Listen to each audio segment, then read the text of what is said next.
Kumudha happy என்னாச்சு அப்படிங்கிற மாதிரி, காவியா ஹாப்பி என்னாச்சு அப்படிங்கிற மாதிரி சோஷியல் மீடியாவில் பயங்கரமாக ட்ரெண்ட் ஆகிட்டு வருது. காவியா மாறன் ரொம்ப ஹாப்பியாக இருக்கிறாங்க.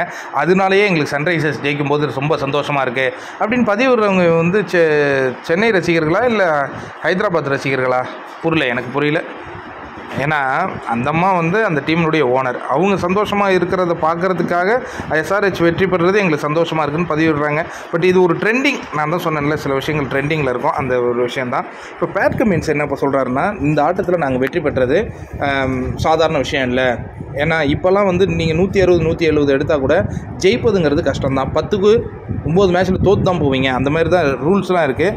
அதனால் அந்த நியூ பாலில் வெற்றியை தன்வசப்படுத்தணும் அப்படின்னு நாங்கள் நினச்சோம். அதுக்கேற்ற மாதிரி புவனேஸ்வர் குமாரும் அற்புதமாக வீசினார். நானும் வந்து பேஸ்டோ விக்கெட்டை தகர்த்தேன். அதற்கு பிறகு அந்த கடைசியாக சஷாங்கும் அஷ்டோக் சர்மாவும் போன மேட்ச்சில் விளையாடதை நான் பார்த்தேன். அதனால் எனக்குள்ளே ஒரு அச்சம் இருந்துக்கிட்டே தான் இருந்தது. எனிவே கடைசியாக நாங்கள் வெற்றி பெற்றது சந்தோஷமாக இருக்குங்கிறாருங்க.